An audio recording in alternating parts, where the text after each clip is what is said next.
Hello class 10, welcome back to the another lecture of economics. तो economics का बहुत time बाद मैंने एक लेक्चर डाल रहा हूँ, that is money and credit. ठीक है, चलिए बहुत ही ज़बरदस्त तरीके से, बहुत ही शॉर्ट तरीके से हम इकोनॉमिक्स पढ़ने वाले हैं। ठीक है, जल्दी से हो जाओ भाई, ज़्यादा पढ़ना ना पड़े, बहुत सारे सब्जेक्ट हमारे पास है ना। तो द मनी और money as a exchange of medium, तो हम पढ़ेंगे इसमें मनी एंड क्रेडिट के बारे में। तो सबसे पहले समझते हैं वो बात को जबकि पैसा होता ही नहीं था। बहुत डीपली चलते हैं, सोचते हैं कि पैसा ही नहीं था। उस टाइम क्या होता था? उस टाइम एक सिस्टम होता था जिसका नाम है वाटर सिस्टम। पानी वाला नहीं, पानी सिस्टम नहीं, वाटर, वाटर नहीं, वाटर सिस्टम। ठीक है, इस सिस्टम में क्या होता था ना, इस सिस्टम में एक्सचेंज ऑफ थिंग्स किया करते थे। एक्सचेंज ऑफ थिंग्स किया करते थे एक दूसरे के साथ। पीपल्स एक्सचेंज ऑफ थिंग किया करते थे एक दूसरे के साथ। लेट कर लेते हैं, ये है हमारे एक्स अंकल, ये है हमारे वाई अंकल। ठीक है, एक्स अंकल के पास है मछली और वाई अंकल के पास है मीट, पर एक्स अंकल को खाना है मीट और वाई अंकल को खाना है मछली। तो ये एक्सचेंज कर लेंगे एक दूसरे से सामान, तो ये क्या हो जाएगा? एक्सचेंज।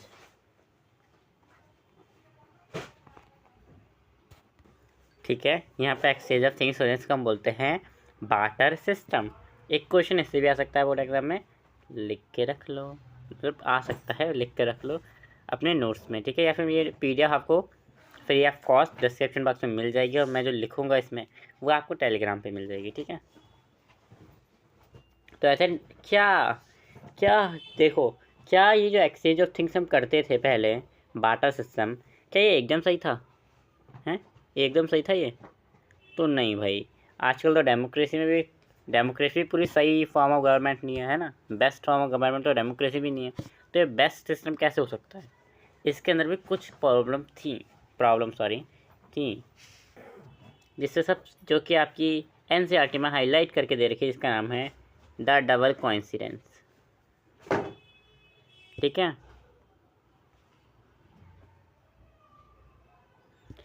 जब दो प्यूपल्स है ना, एग्जाम्पल के थ्रू समझते हैं।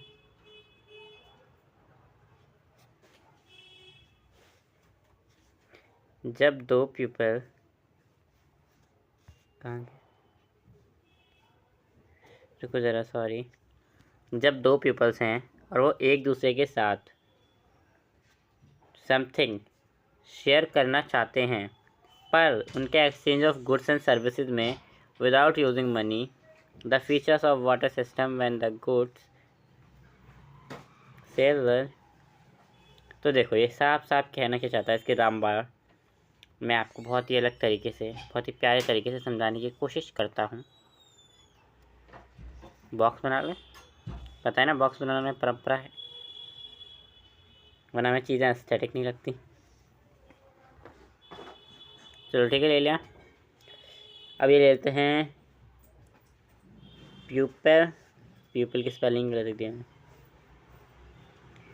प्यूपल 1,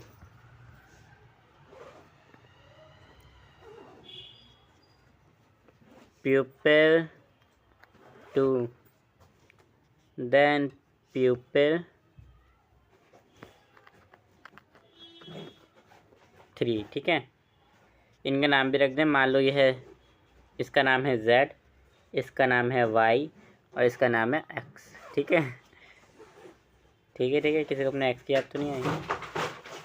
ठीक है, तो मान लो कि जो हमारा X पर्सन है वो बेचता है, क्या बेचता है? शूज़ मान लेते हैं ना, एग्जांपल ले लेते हैं, कॉमन चीज़ लेते हैं, सब में कॉमन कलर भी लेते हैं। ये बेचता है शूज़, है ना। हमारा Y बेचता है क्लोथ्स, और है ना, एक क्लोथ बेचता है, एक शूज़ बेचता है, और एक मान लो एक बेचता है वीट। ठीक है, आपके मैं एग्जांपल लेके जैसे कि देख ना स्टार्ट में, तो मुझे वही याद करने की कोशिश कर रहा हूँ जितना आगे याद आ जाए। देखो, क्लोथ की स्पेलिंग ही मैंने आगे लिख दी है ना, क्लोथ्स। ठीक है, यही है। ठीक है, क्लोथ्स। तो एग्जांपल के थ्रू समझो तुम, जो हमारा पीपल 2 है ना, उसको मान लो उसको चाहिए वीट, पीपल 2 को चाहिए वीट चाहिए, पर जो हमारा पीपल 3 है उसको क्लोथ चाहिए, पर क्लोथ वाले को तो शूज़ चाहिए। इसे बोलते हैं डबल कोइंसिडेंस सिस्टम। इसे बोलते हैं डबल कोइंसिडेंस सिस्टम। जब एक पीपल को चाहिए कुछ और, पर उस पीपल को कुछ और चाहिए, पर उस पीपल को भी कुछ और चाहिए, वो चीज़ चाहिए ही नहीं। जैसे हमारे नंबर 2 के साथ हो रहा है, नंबर 2 को शूज़ चाहिए, पर जो मैं नंबर 3 है उसको तो क्लोथ चाहिए, पर क्लोथ वाले को शूज़ चाहिए, है ना। पर शूज़ वाले को क्लोथ चाहिए ही नहीं ना, वो क्लोथ लेना नहीं चाहता। जब वो कपड़े लेना नहीं चाहता, वो जूते क्यों देगा, है ना। यही चीज़ थी। इसी वजह से इसी वजह से हमारे बीच में मनी एज अ एक्सचेंज लाना पड़ा। जैसे बोले इम्पॉर्टेंट हो गया लाना। ठीक है, ठीक है, ठीक है, ठीक है, ठीक है, तो समझ में आ गया। तो द हैज़, है ना, has money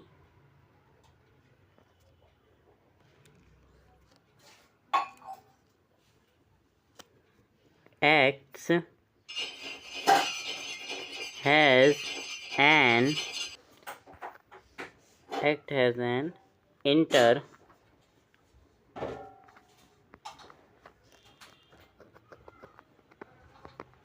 intermediate in the exchange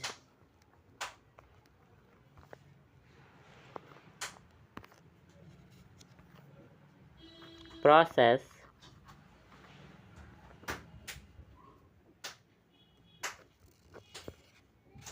It is called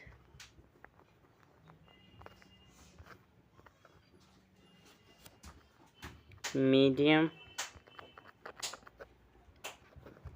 of exchange। जब मनी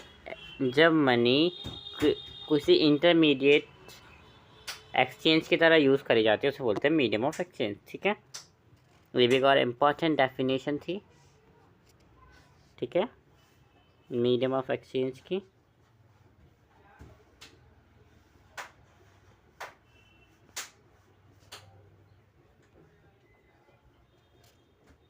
अब आगे बढ़ते हैं, इसी के साथ समझ में आ गया money as a medium of exchange क्यों ज़रूरी थी।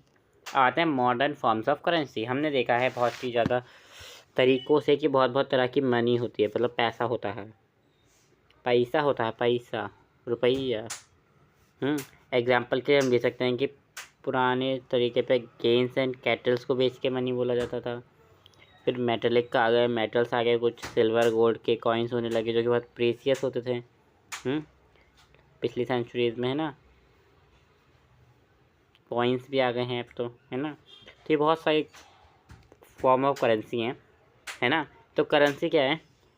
Modern form of money includes currency paper, notes, coins. Unlike this the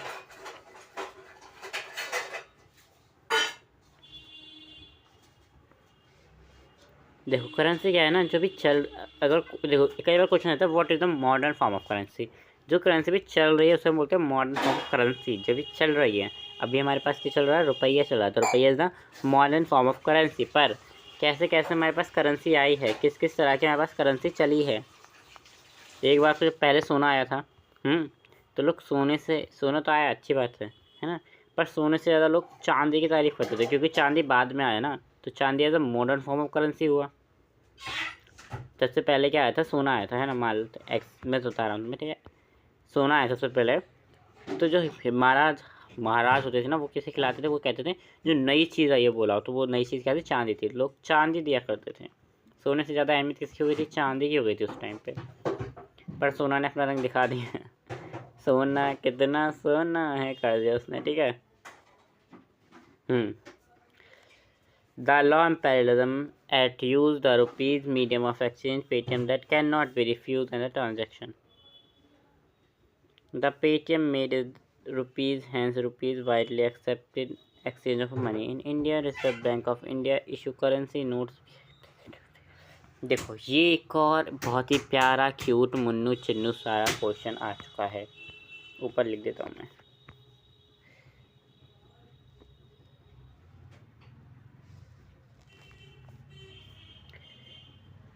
functions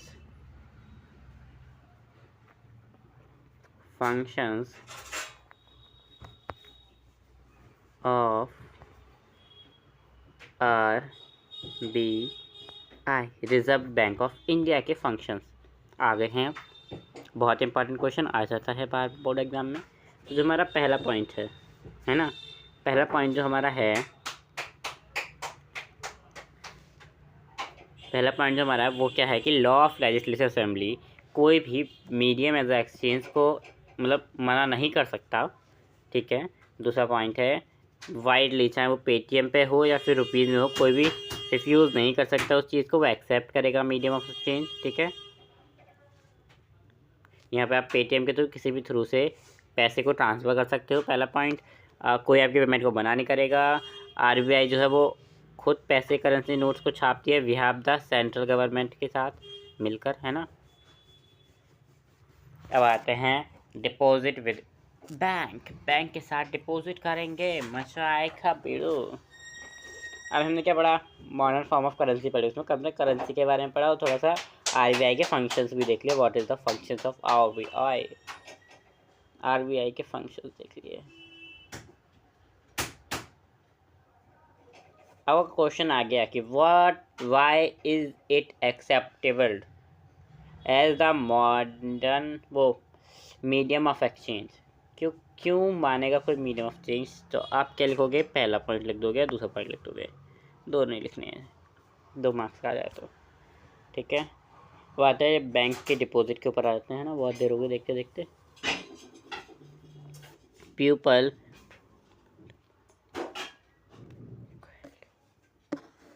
देखो,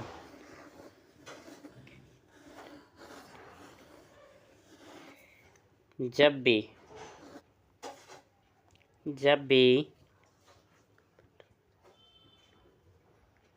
भी आप प्रोविज़न करते हो, विड्रॉ करते हो पैसे को निकालने के लिए बिना किसी रिक्वायर्ड के, तो उसे हम बोलते हैं डिमांड डिपॉजिट। तो उसमें कोई डिमांड होती है उसे हम बोलते हैं डिमांड डिपॉजिट, ठीक है साहब, सीधी बात है, ठीक है। Second point, bank accept the deposit and also pay an amount interest of the deposit. अगर आप उसमें डिपॉजिट करोगे, आप उसमें डालोगे बैंक में, तो वो आपको क्या देगी, इंटरेस्ट देगी, है ना। Bank and it earn N amount interest, ठीक है। अभी 1 मिनट रुको जरा, ये देखो, आप चेक के फॉर्म में भी चेक की पेमेंट को कोई भी रिफ्यूज़ नहीं कर सकता, लीगली भी अनलीगली भी कोई भी चेक की पेमेंट को रिफ्यूज़ नहीं कर सकता। ये अब आप कुछ भी समझो, चेक एज अ पेमेंट है, एज अ डिपॉजिट है, ठीक है। इसे हम चेक की पेमेंट को तो कुछ कह ही नहीं सकते।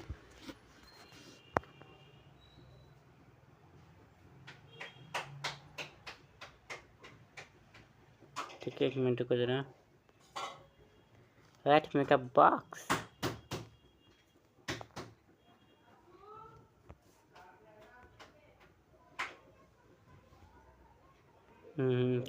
हाँ चलो ठीक है, थोड़ी सी चीज़ें डाल लेते हैं।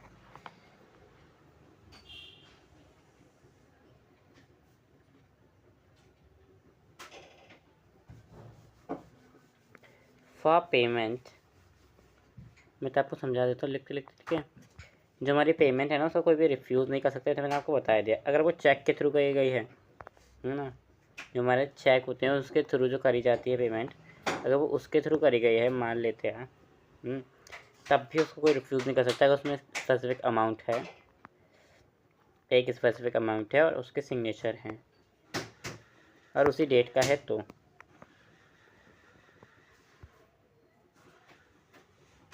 खाता नंबर भी सेम ही होना चाहिए, ठीक है।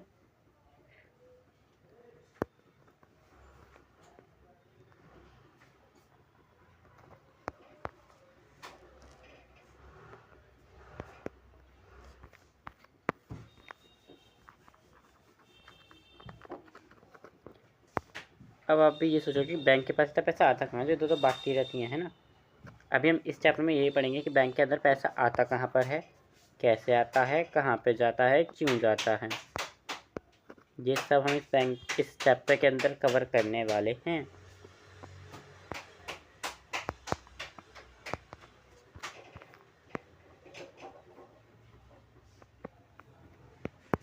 ठीक है। एक स्पेसिफिक अमाउंट जो होता है उसको देना पड़ता है और लेना पड़ता भी है ना।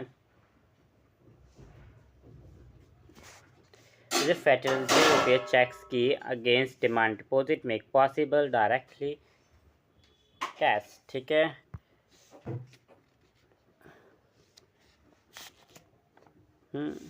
अब आते हैं इधर लोन एक्टिविटी।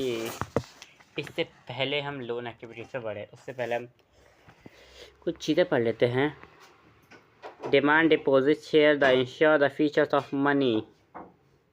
डिमांड डिपॉजिट जो है वो इंश्योर करते हैं एक फीचर है मनी का। ठीक है, मानता है।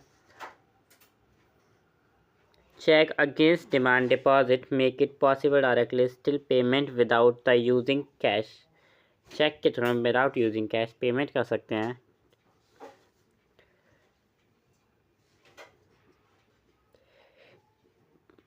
You must remember the role of bank play, but the bank demand deposit and no payment of the check against the deposit the modern form of currency। देखो यहाँ पर ये बहुत ही इंपॉर्टेंट लाइन लिखी गई है, बहुत इंपॉर्टेंट भी है। मॉडर्न फॉर्म ऑफ करेंसी दो तरह की होती हैं।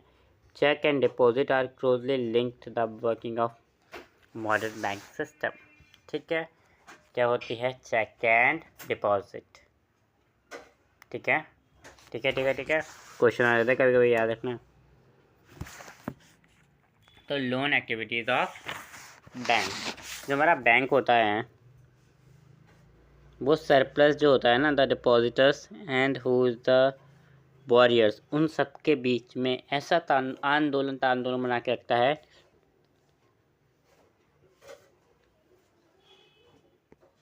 लाइक यहाँ से समझिए ना, और काम समझिए। ठीक है, ये है हमारे डिपॉजिटर। डिपॉजिटर जो बैंक में क्या करने आए हैं, पैसे को डिपॉजिट करने आए हैं। ठीक है, और ये हमारे वॉरियर जो बैंक से लोन मांगने आए हैं। ठीक है, ठीक है, ठीक है, ठीक है, ठीक है। तो मान लो कि इन्होंने हमारा डिपॉजिट करा, तो ये ना उन डिपॉजिट पे 1% बढ़ाएंगी, इन्हें 1% वापस देंगी। मान लो इन्होंने 100 रुपये डिपॉजिट करे हैं, तो 1 साल बाद निकालेंगे तो इन्हें 110 मिलेंगे। ठीक है, जब ये निकालेंगे 1 साल बाद तो इन्हें 110 रुपये मिलेंगे। पर इन्हें लोन देंगी तो इनसे कितना लेंगी, इनसे लेंगी 5% इंटरेस्ट। इन्हें कितना मिलेगा, इन्हें मिलेगा, इन्होंने अगर इन्हें 100 रुपये दिए, मान लो इन्होंने दिए 100 रुपये, बैंक ने 100 रुपये लोन दिए। ठीक है, तो इसे इन्हें कितना मिलेगा, इन्हें मिलेगा 150 रुपये। ठीक है, तो 40 रुपये इनके जेब में गए। तो ऐसे कमाती हैं ये पैसा पैसा पैसा। समझ में आया। इधर से जो पैसे देंगे ये इस पर 1% इंटरेस्ट लेती हैं, पर इनसे लेती 5% है। ठीक है,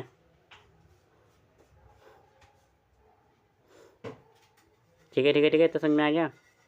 और बैंक अगर मान लो कि इन्होंने अभी पैसे डिपॉजिट करे और इन्होंने इसको दे दिए पैसे, है ना, और ये पैसे मांगने आ गए इनसे, तो पैसे कहाँ से आएंगे बैंक के पास।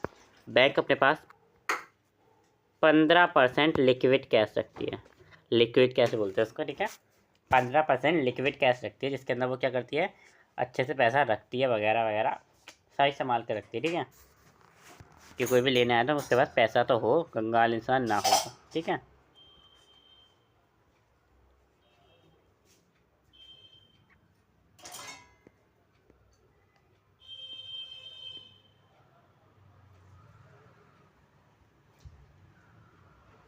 ठीक है। अब आते हैं एक और अमेजिंग चैप्टर पे, 2 डिफरेंट क्रेडिट सिचुएशन। क्या क्रेडिट अच्छा है, क्या क्रेडिट का है, इसके लिए से 2 सिचुएशन दे रखी हैं हमें।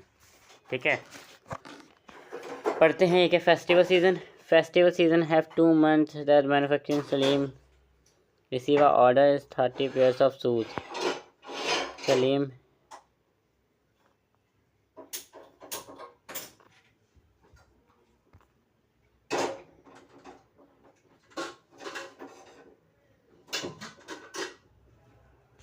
एक सिचुएशन में दे रखी है भाई, सलीम के कुछ पेयर्स ऑफ शूज़ के ऑर्डर आते हैं, उसके पास पैसे नहीं होते, वो बैंक से उधार लेके पैसे से उस ऑर्डर को कंप्लीट करता है, बाद में भेज भी देता है और सब कुछ सही हो जाता है। ये है किसकी सिचुएशन, ये है सलीम की सिचुएशन। सलीम हमारे सलीम की सिचुएशन है ये मेरी हिंदी ग्रामर का काम है। मैडम है मेमोरी शांत हो। तो in the case small credit the meets the working capital needs to product it is credit इसकी बहुत हेल्प करता है इसमें प्रोडक्शन में, जिससे कि कंप्लीट हो जाती है प्रोडक्शन। तो क्रेडिट एक पॉजिटिव और एक बहुत ही प्यारा सा रोल प्ले करता है इन दिस सिचुएशन। अब आते हैं हमारी प्यारी सी सपना बहन की सिचुएशन पे।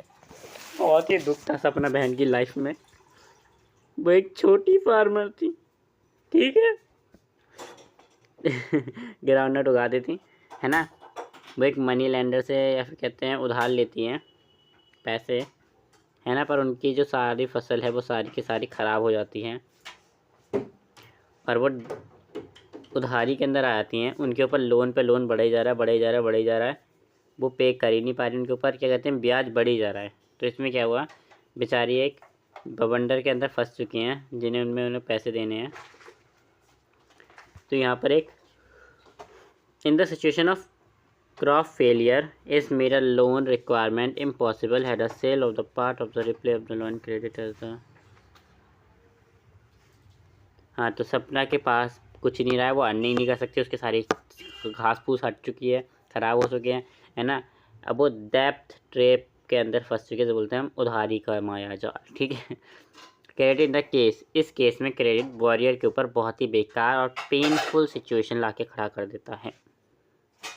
तो ये दो क्रेडिट के हमने अभी तक क्या देखे, चीज़ें देखी, जिसमें हमें साफ साफ पता चल रहा है किसको क्या चीज़ की ज़्यादा ज़रूरत है, किस केस में क्रेडिट ने किस तरीके से काम करा है। तो भैया इससे हमें पता चलता है कि जो हमारा क्रेडिट है वो पॉजिटिव और नेगेटिव दोनों रोल प्ले करता है, ठीक है। टर्म ऑफ क्रेडिट पे आ जाते हैं, ठीक है। इंटरेस्ट रेट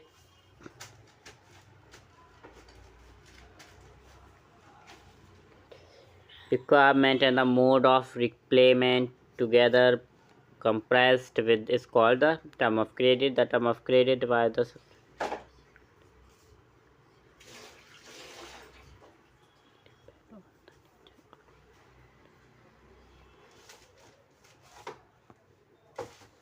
तो जो हमारा क्रेडिट की टर्म है जिसे हम असेस कर सकते हैं, such as lender, builder, bank इन सबसे यूजली गारंटेड के साथ, है ना। जो टर्म ऑफ क्रेडिट आती है हमारी, sorry, deposit of bank, collaboration, documentation, recommendation, representation, इन सबको मिलकर हमारी क्या बनती है, क्रेडिट ऑफ टर्म बनती है, ठीक है। जो कि अलग अलग डिपेंड करती है, अलग अलग नेचर पे भी हमने पढ़ा, पॉजिटिव और नेगेटिव कर रहा है, ठीक है। अब आते हैं टाइप्स ऑफ इंटरेस्ट रेट। इसमें क्या आता है, डिपॉजिट के अंदर हमारे क्रेडिट के अंदर आता है एक चीज़ जिसका नाम है टाइप्स ऑफ इंटरेस्ट रेट। तो हमारे में 3 तरह के इंटरेस्ट रेट होते हैं, ठीक है। बेशक आपके में पेपर में पूछा नहीं जाएगा, फिर बता देना कि आपका आ गया तो भरोसा कुछ नहीं है सीबीएसई का, तुम्हारी फिरकी लेने पे तो वैसे थोड़ी पड़ी है ना। तो सबसे पहले आता है फिक्स्ड रेट। फिक्स्ड रेट जो कि बिल्कुल ही फिक्स्ड है, अनचार्ज होगा इंटरेस्ट रेट, उसमें कोई 1% का 0% इंटरेस्ट रेट भी नहीं मिलेगा, ठीक है। फिर आते हैं फ्लोटिंग रेट। इसमें क्या होता है, इंटरेस्ट रेट होता है मार्केट कंडीशन के हिसाब से बढ़ता रहता है रेट, है ना। उस रेट को बोलते हैं हम फ्लोटिंग रेट। आता है कंपाउंड इंटरेस्ट, वो इंटरेस्ट जो कैलकुलेट करा जाए बाय द प्रिंसिपल, उसको बोलते हैं कंपाउंड इंटरेस्ट। हमने क्लास 7 नहीं 8 में पढ़ा था कंपाउंड इंटरेस्ट, ठीक है। कैसे कैसे एक दिन 100 मिले, दूसरे दिन 110 मिले, अगले साल 120 मिले, इस तरीके से जो होता है कंपाउंड इंटरेस्ट, ठीक है। अब आते हैं formal sector credit in India. Sector credit of India होना चाहिए था ना, formal sector credit of India सही है। चलो आओ देखते हैं। दो सेक्टर होते हैं हमारे में, फॉर्मल और इनफॉर्मल सेक्टर, ठीक है। फॉर्मल सेक्टर क्या होता है, the formal sector compress bank the complementary society. The informal sector consists money lender and friends. Formally जिसे तो फॉर्मली जहाँ पर हिसाब किताब होता है, जहाँ पे सारी चीज़ें रखी जाती हैं, है ना। यहाँ पर फॉर्मली आप लैंड, मतलब फॉर्मली आप क्या ले रहे हो, कुछ भी उधार वगैरह कुछ भी कर रहे हो, जो भी ले रहे हो वो किसी फॉर्मल, बैंक वगैरह हो गया, कॉर्पोरेटिव सोसाइटी वगैरह हो गई, वहाँ से ले रहे हो तो वो होगा फॉर्मल। पर आपने किसी फ्रेंड से ले लिया, किसी बाबा से ले लिया, किसी रिलेटिव से ले लिया, तो वो क्या होगा, इनफॉर्मल सेक्टर। ठीक है, ठीक है, ठीक है, ठीक है। While the formal sector is bonded by the rules of RBI, RBI के रूल्स और गाइडलाइन चलती हैं फॉर्मल सेक्टर्स में। Informal sector is not the bonded of rules, इसमें कोई रूल्स जाते रिश्तेदार आएंगे, उधार ले रखा तो सौंत ताने मार के जाएंगे। ठीक है, इसमें कोई कुछ नहीं होता। ठीक है, ठीक है। यूजली डेप्थ ट्रैप में फंस जाते हैं वॉरियर के, जिसकी कोई एंडिंग नहीं होती। एक बहुत ही प्यारा टॉपिक आया था जिसका नाम है self help group for poor. इसमें क्या जाता है कि महिलाओं को होता है ना। इसमें क्या होता है ना, इसमें कुछ हमारी प्यारी प्यारी सी महिला या औरत मिलके जिन्हें बैंक भी लोन नहीं देती है, वो एक कम्युनिटी खोलती हैं, वो एक कम्युनिटी खोलते हैं सेल्फ हेल्प ग्रुप। ठीक है, पुअर पीपल्स के लिए, जिसमें कि वो कुछ कुछ पैसे रोज़ इकट्ठा करती हैं और जब जिसको ज़रूरत होती है उसको दे देती हैं कि भाई ये लो, तुम्हें ज़रूरत है तुम ले लो, तुम्हें ज़रूरत है तुम ले लो। बांटना बोलते हैं ना एक तरीके से, तुम्हें ज़रूरत है तुम ले लो, तुम्हें ज़रूरत तुम ले लो, है ना। अगली बार मैं लूँगी, उससे अगली बार मैं लूँगी। इस तरीके से क्या करते हैं, आपस में अपना धंधा चला लेते हैं बेचारे, आपस में अपना काम कर लेते हैं। इसमें बाकायदा एक चीट शीट बनाई जाती है कि कब पैसे आएंगे, कितने पैसे लिए हैं, वगैरह वगैरह। इतने छोटे छोटे लोन मिल, अगर अगर ज़्यादा लोन की ज़रूरत, मतलब ज़्यादा पैसे की ज़रूरत है, तो ये जो होती है ना हमारी सेल्फ हेल्प ग्रुप जो होते हैं हमारे, क्लास टॉपिक है, ये सेल्फ हेल्प ग्रुप किसके पास जाते हैं, बैंक के पास जाते हैं। तो बैंक इन्हें तो लोन दे देता है, पर इनकी कोई एक महिला जाएगी तो उससे लोन नहीं मिलेगा, क्योंकि पता है इसमें बहुत सारी महिला हैं तो पैसा आ जाएगा, है ना। तो सेल्फ हेल्प ग्रुप जिसमें 2-4 महिला मिलके अपने आराम से पैसे इकट्ठे कर लेती हैं, है ना, वो ग्रुप जो कि आपस में अपना हिसाब किताब रखते हैं। ठीक है, पर अगर उन्हें ज़्यादा लोन की ज़रूरत होती है तो वो कहाँ चले जाते हैं, बैंक के पास चले जाते हैं। सेल्फ हेल्प ग्रुप के नाम पे उनको क्या मिलता है, लोन मिल जाता है। ठीक है, ठीक है। Thank you for watching, till then take care, bye bye. मिलते रहेंगे इसी अमेजिंग वीडियो के साथ, ऐसी ही अमेजिंग वीडियो के साथ, सॉरी। ठीक है, ऐसी बहुत सारी अमेजिंग वीडियो के साथ हम आपके साथ मिलते रहेंगे और जुड़े रहेंगे आपके साथ। Thank you, till then take care, bye bye. इसके नोट्स आपको डिस्क्रिप्शन बॉक्स में मिल जाएंगे। पर उससे पहले एक क्वेश्चन तो दे दूं मैं आपको तो पता ही है कि मैं हर बार आपको इम्पोर्टेंट क्वेश्चन देता हूँ। लिखिए, analyse the role of credit. Credit का रोल देखिए आप, ठीक है, एनालाइज कीजिए उसके रोल को। इन डेवलपमेंट भी ले सकते हो अगर डेवलपमेंट में करना है तो। एंड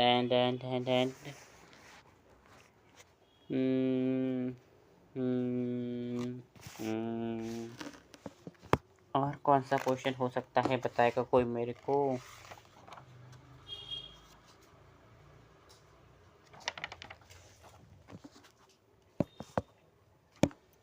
Why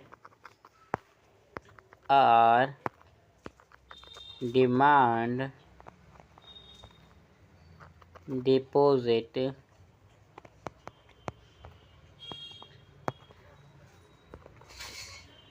consider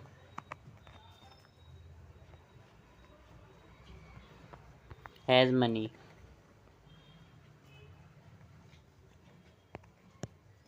ठीक है, ये 2 क्वेश्चन है, इसके आंसर आप मुझे कमेंट बॉक्स में जरूर देना। अगर आपको गलत होगा तो मैं सही कर दूंगा, वरना आप खुद कॉपी भी कर सकते हो, बहुत इंपॉर्टेंट क्वेश्चन है। थैंक यू, तो टेक बाय बाय। इनके नोट्स आपको डिस्क्रिप्शन बॉक्स में मिल जाएंगे, मेरे टेलीग्राम पर लिखे हुए भी मिल जाएंगे। ये मैंने इसमें सारी चीज़ें लिखी हुई है ना, जो चीज़ भी मैंने इसमें लिखी है वो सारे आपको मेरे टेलीग्राम पे मिल जाएंगे। Thank you for watching, bye bye.